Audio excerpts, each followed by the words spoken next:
사랑하는 성도 여러분, 오늘 말씀은 우리 모두가 잘 아는 너무나 잘 알려진 말씀입니다.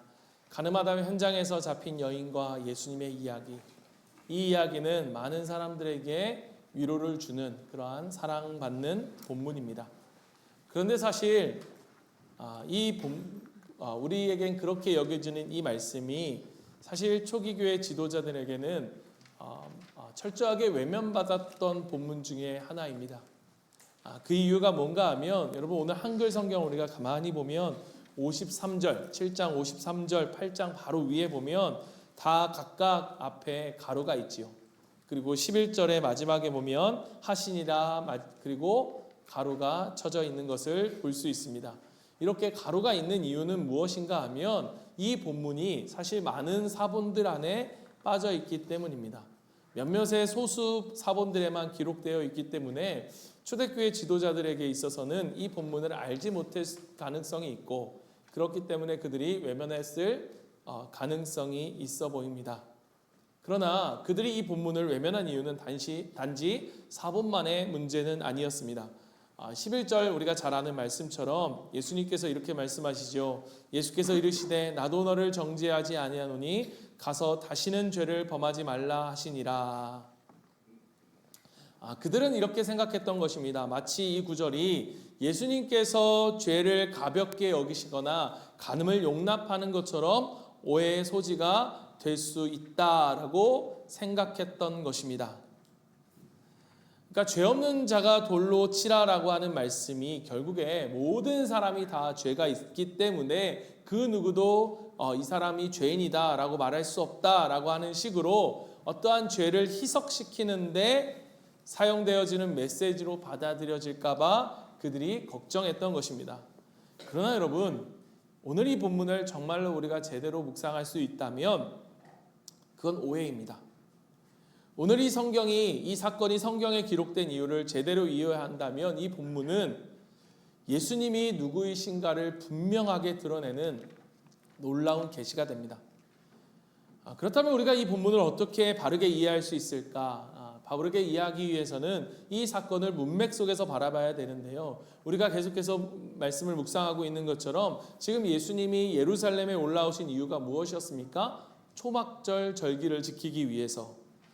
처음에는 은밀히 안 가겠다. 그리고 은밀히 올라오셨다가 초막절 중간이 되서부터 예수님이 성전에서 사람들을 가르치시기 시작합니다. 그리고 초막절의 절정이 이른 그 순간에 우리가 요한복음 7장 37절 38절 말씀처럼 제사장이 실로와 연못에서 물을 길어와 제단불에 붓는 그 장면에 예수님이 그들 가운데 이렇게 외치시죠. 너희는 그 물을 붓는 데는 그렇게 열심히 하면서 그렇게 열정적이면서 어떻게 너희의 영혼의 목마름에는 그렇게 무감각할 수 있느냐? 내게로 와서 마셔라. 내가 참 생수다.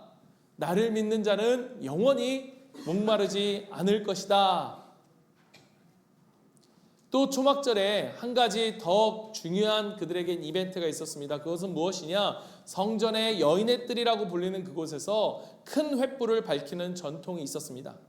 그래서 밤에도 대낮처럼 환한 그 불빛 속에서 사람들은 함께 축하하며 감사하며 축제를 벌였습니다. 지금 예수님께서는 그 불빛을 가르치시며 말씀하시는 거예요. 그게 바로 12절 말씀입니다. 예수께서 뭐라고 말씀하십니까? 나는 세상의 빛이니 나를 따르는 자는 어둠에 다니지 아니하고 생명의 빛을 얻으리라.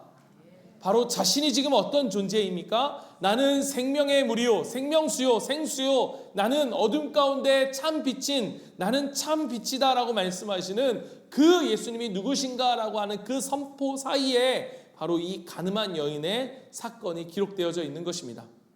즉 이야기는 단순한 윤리나 율법의 문제가 아니라 이 본문은 예수님이 누구신가를 우리에게 보여주는 계시해 주시는 본문이라는 것입니다.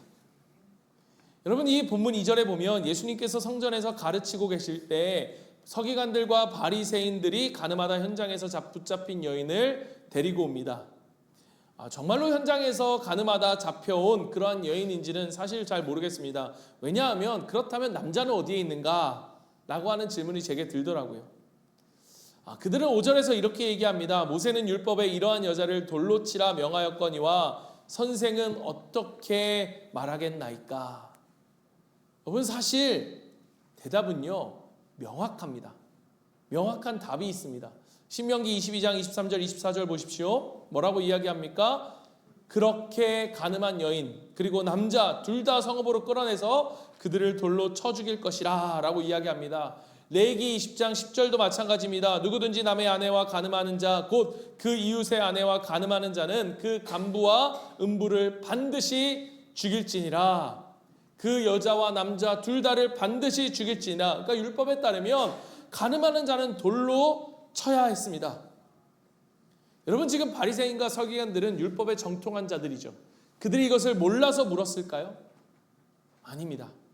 그들은 누구보다 잘 알고 있었습니다. 그렇다면 이미 답을 알고 있음에도 불구하고 지금 이 여인을 데리고 와서 이 질문을 예수님께 하는 이유는 과연 무엇이냐? 이것이 바로 오늘 본문의 핵심 포인트인 거예요.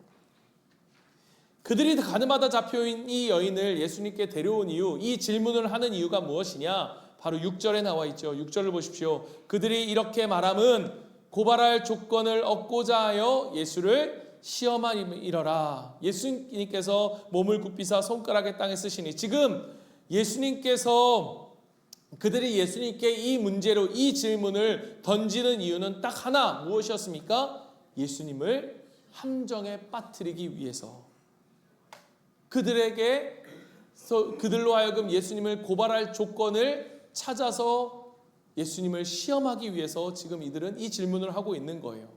만약 예수님께서 돌로 치라고 하시면 그들은 무엇은 어떠한 명분을 얻는 겁니까? 로마 총독에게 고발할 것에 대한 명분을 얻는 거예요. 왜냐? 당시 유대인들에게는 로마의 법 아래 있었기 때문에 자의적으로 사형을 집행할 수 있는 그러한 권한이 없었습니다. 그러니까 예수님께서 돌로 치라 하면 누구를 향해서 반역을 한 거예요? 로마 총독을 향해 반역을 일으킨 거죠. 반대로 돌로 치지 말라라고 하시면 예수님을 그들은 율법을 어긴 자로 몰아갈 수 있었습니다. 반율법주의자로, 로마의 권력을 두려워해서 율법을 어긴 자로 대중의 비난을 받도록 말이죠. 그러니까 이 문제는 지금 이래도 걸리고 저래도 걸리는 이중 함정의 질문이었던 거예요. 그렇다면 예수님을 왜 이렇게 그들은 이렇게나 예수님을 미워했을까? 여러분, 2절에 보면 그 이유를 알 수 있을 것 같습니다. 2절에 보면 아침에 다시 성전으로 들어오시니 백성이 다 나오는지라 앉으사 그들을 가르치시더니, 지금 사람들이 다 누구에게 몰려듭니까? 예수님께 몰려들어요. 이 예수가 등장하기 전까지만 해도 그때의 주인공은 누구였습니까? 그들이었어요. 그들에게 몰려들었고 그들을 주목했고 그것이 그들에게 있어서는 명예였고 힘이었고 권력이었고 돈이었습니다. 그런데 그들이 누구에게? 예수님께 몰려든 거예요. 예수님의 말씀에 귀를 잃은 거예요. 그들의 종교적인 권위와 영향력, 그 인기가 무너져 내리고 있었던 것입니다. 게다가 그 앞에 7장에 보면 한 장면이 그들의 마음을 조금 더 조급하게 만들었을 거예요. 정식으로 랍비 교육을 받지 못했던 예수가 능력과 권세가 있는 말씀을 전하는 것을 보고 이러면 안 되겠다 싶어서 그를 이단으로 정죄하려고 할 때에 그들 중 하나였던 니고데모가 나서서 그를 이렇게 방어합니다. 요한복음 7장 50절 51절 보면 그 중에 한 사람 곧 전에 예수께 왔던 니고데모가 그들에게 말하되 우리 율법은 사람의 말을 듣고 그 행한 것을 알기 전에 심판하느냐. 무슨 말입니까? 우리의 율법에, 아니 그가 율법을 어긴 적도 없는데 그 사람의 말만 듣고 예수님을 처형해서는 안 된다. 우리 율법에 어떤 그런 말이 있느냐. 그 얘기를 듣고 지금 이들의 마음이 조급해져서, 그렇다면 우리가 뭘 해야 돼요? 명분을 만들어야죠. 예수가 율법을 어길 명분을 만들고자 그들은 고소할 명분을 만들고자 했던 것입니다. 그래서 어떻게 해서든지 예수가 율법을 범하도록 만들고자 한 거죠. 그래서 함정을 파놓아서 이랬든 아니면 저랬든 그를 고발할 명분을 만들기 위해서 지금 이 장면이 그 가운데 펼쳐지고 있는 거예요. 그러니까 지금 이 자리는 간음한 여인을 재판하는 자리가 아니라 예수님이 율법을 어긴 사람이라고 그렇게 어긴 사람으로 만들어버려 그를 고소하는 자리였던 것입니다. 그러나 여러분, 예수님은 그들의 함정에 빠지지 않으세요. 그들의 논리에 갇히지 않으십니다. 오히려 그들의 그 함정을 통해서 예수님은 자신이 누구이신지 그 진리와 자비로 전혀 새로운 길을 열고 계신 거예요. 이 사건은 단순한 논쟁이 아니라 율법과 복음, 정죄와 은혜의 차이를 보여주며 예수님이 어떠한 분이신지를 결정적으로 선포하는 그러한 순간이 되어지는 것입니다. 여러분 잘 보십시오. 예수님은 그들의 질문에 곧바로 대답하지 않으세요. 오히려 몸을 굽혀 땅에 무언가를 쓰십니다. 그 내용이 무엇인지 우리는 알 수 없어요. 성경은 말하지 않아요. 왜냐? 중요한 것은 무엇을 쓰셨냐는 것보다 왜 쓰셨냐이기 때문이에요. 어쩌면 예수님이 지금 그들에게 곧바로 대답하지 않으시고 땅에 무엇인가를 천천히 쓰고 계신 것은 그 침묵의 시간을 통해 그들에게 양심의 시간을 주고 계신 것이 아닐까, 그런 생각이 들더라고요. 그러니까 그들에게 논쟁으로 맞서지 않으시고 그들로 하여금 내면의 빛을 비추게 하신 것입니다. 그리고는 주님께서 입을 열어 말씀하시죠. 뭐라고 말씀하십니까? 너희 중에 죄 없는 자가 먼저 돌로 치라. 여러분, 이 한마디가 모든 논쟁을 멈추게 하는 선언이 되어집니다. 여러분, 죄 없는 자 중에 너희 중에 죄가 없는 사람이 누구냐? 여러분, 이 말은 너희 중에 죄 없는 사람이 누구냐는 이 말씀이 정말로 너희 중에 죄가 하나도 없는 사람만이 돌로 쳐라 라고 하는 그런 말일까요? 여러분, 그런 말이 아닙니다. 이 말씀의 핵심은 사실 먼저라고 하는 말에 있습니다. 먼저. 여러분, 예수님은 신명기 17장 7절을 명확히 알고 계셨어요. 17장 7절에 보면 이런 자를 죽이기 위해서는 증인이 먼저 그에게 손을 댄 후에 뭇 백성이 손을 댈지니라. 너는 이와 같이 하여 너희 중에서 악을 제할지니라. 즉 참된 증인으로서 그의 죽음에 정말로 책임질 각오가 있는 자만이, 왜냐하면 함부로 누군가를 죽여서는 안 되니까 정말로 그의 죽음에 책임질 수 있는 각오가 있는 자만이 먼저 돌로 칠 수 있다는 것입니다. 그런데 여러분, 지금 그들은 어땠습니까? 단지 서기관과 바리새인들의 말만을 듣고 어떤 증인의 말도 듣지 않은 채 그들은 이 여인을 간음한 여인으로 확정하고 있었던 거예요. 아직 증인도 확보하지 못한 이 사건을 예수님께 가지고 와서 예수님은 뭐하고 있어요? 시험하고 있는 것입니다. 예수님은 그들에게 말씀하십니다. 너희가 정말로 율법을 지키고 싶다면 증인으로서 책임질 각오가 있는 자, 그 사람이 먼저 돌을 던지라는 것입니다. 여러분, 예수님의 이 말을 듣고 그들이 어떻게 합니까? 9절에 보십시오. 그들이 이 말씀을 듣고 양심의 가책을 느껴 어른으로 시작하여 젊은이까지 하나씩 나갔다. 예수님을 고발할 조건을 찾던 그 바리새인과 서기관들이 정말로 자신들의 진짜 의도를 회개한 것일까? 그들이 어떤 사람도 자신들에게는 판단할 그러한 자격이 없음을 알게 된 것일까?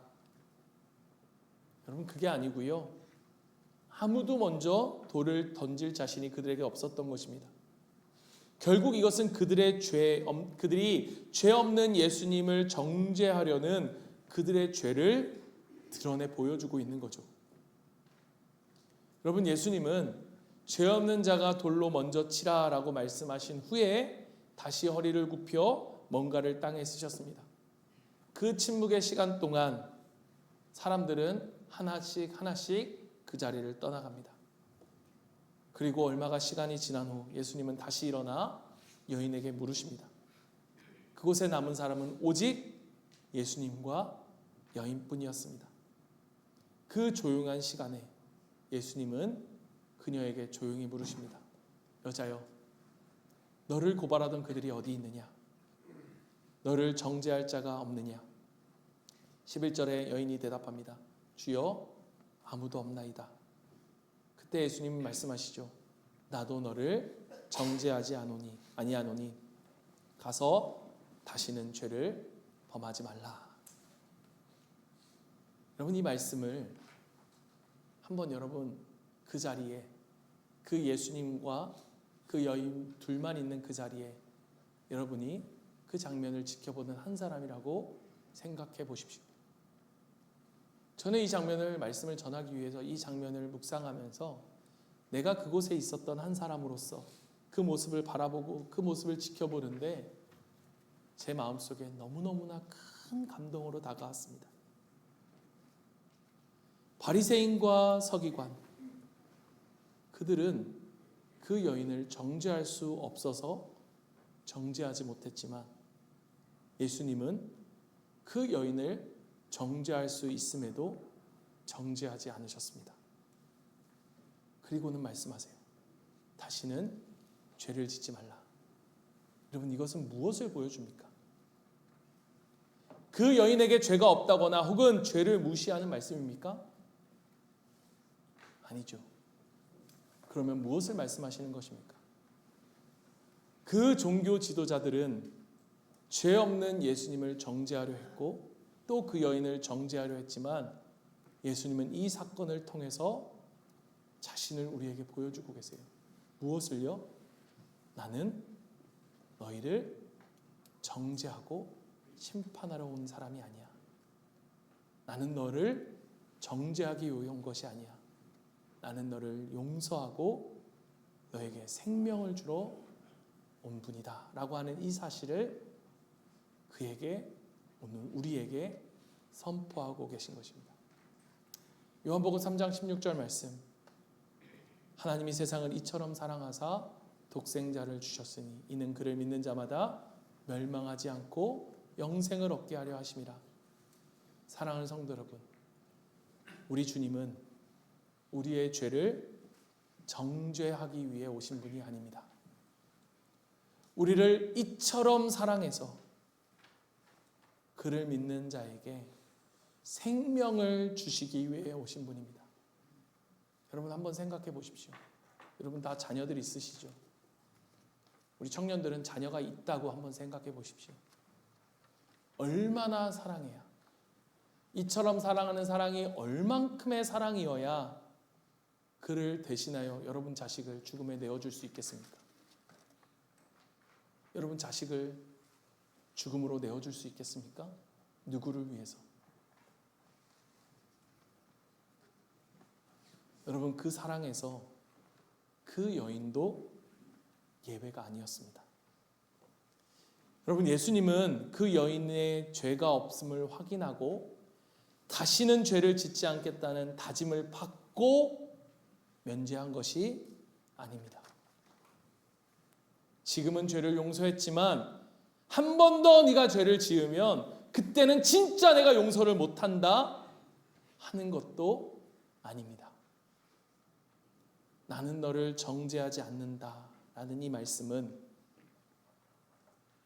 나는 너를 정죄하러 온 것이 아니야. 나는 너에게 생명을 주기 위해서 왔어. 네가 지은 죄에 대한 그 죄값, 그 정죄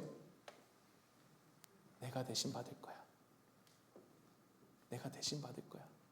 라고 하는 그 주님, 그 사랑의 음성인 것입니다.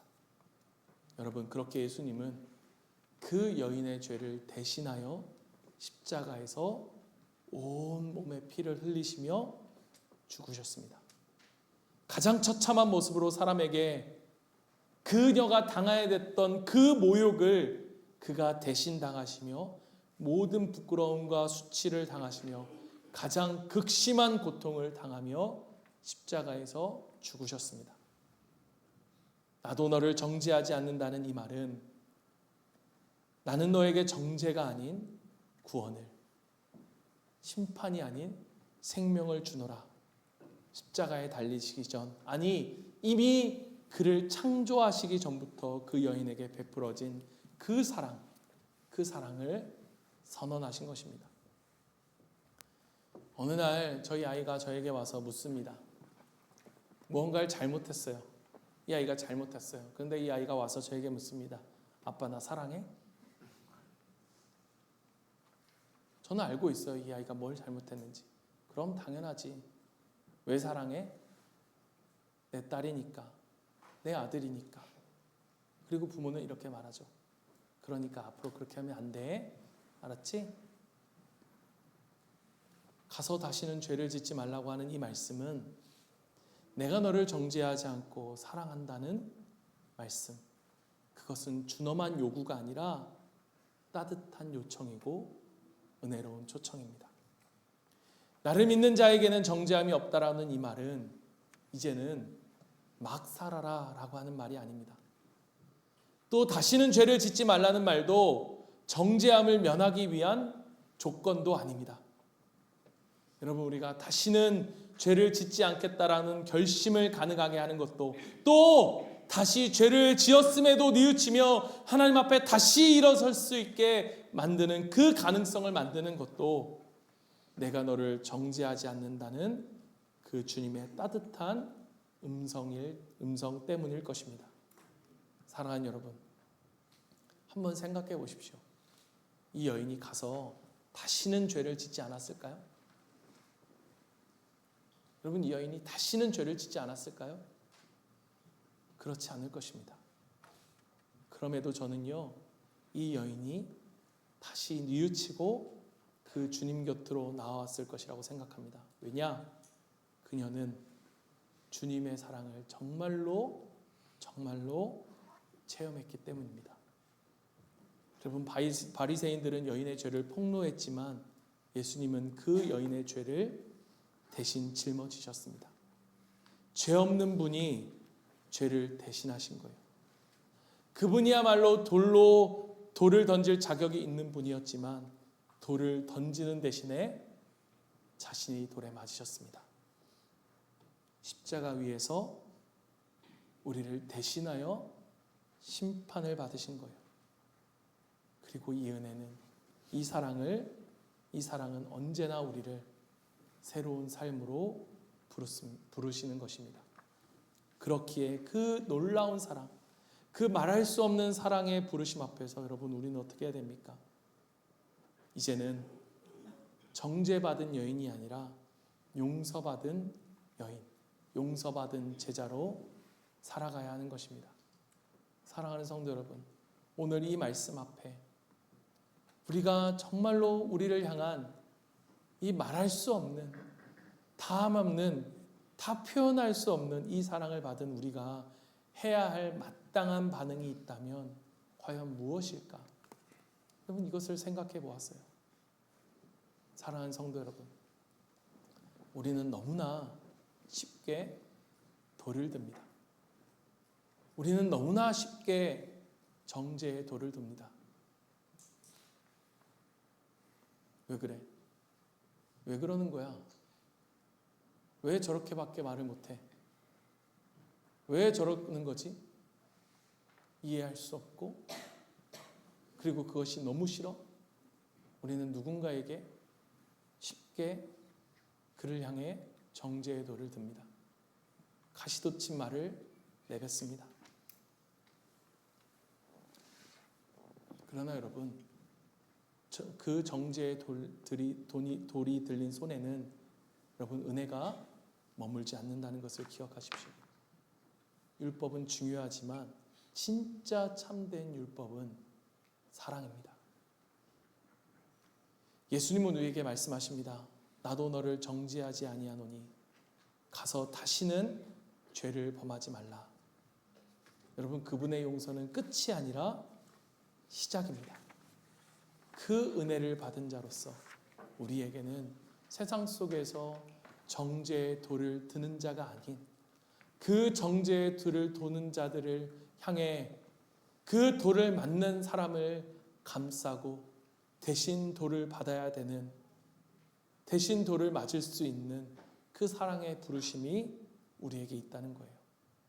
사랑하는 성도 여러분, 예수님께 받은 용서를 흘려보내며 정죄의 도구가 아닌 회복의 도구로 우리는 살아가야 합니다. 그것이 교회의 사명이고 그게 성도의 길이에요. 정죄의 자리에 은혜가 임했고 죽음의 자리에 생명이 피어났습니다. 오늘도 예수님은 우리에게 동일하게 말씀하십니다. 나도 너를 정죄하지 아니하노니 가서 다시는 죄를 범하지 말라. 여러분, 그 한마디가 우리 모두의 인생을 새롭게 하였듯, 사랑하는 성도 여러분, 여러분의 손에 들린 정죄의 돌을 내려놓으십시오. 가시돋친 말 그 한마디를 내려놓으십시오. 해도 되고 안 해도 되는 말이 있다면 하지 마십시오. 그 정죄의 돌을 내려놓고 용서의 손을 내미는, 그리고 그 돌을 맞는 여인을 향해 내 몸을 던져 대신 돌을 맞아주신 예수님, 그 자리에 우리가 있지 않았습니까? 그 용서함과 그 구원을 받은, 그 생명을 받은 우리가 이제는 그 용서를 베푸는 자로 살아갈 수 있는 저와 여러분, 우리 모든 교회 성도들이 되기를 주님의 이름으로 간절히 축복합니다. 우리 이 시간 같이 한번 잠시 우리가 기도하며 묵상하며 나아가는 시간을 갖습니다. 여러분, 혹시 우리가 누군가를 향해 정죄의 돌을 들고 있지는 않습니까? 우리가 누군가를 향해 그 돌을 던질 그 사람들처럼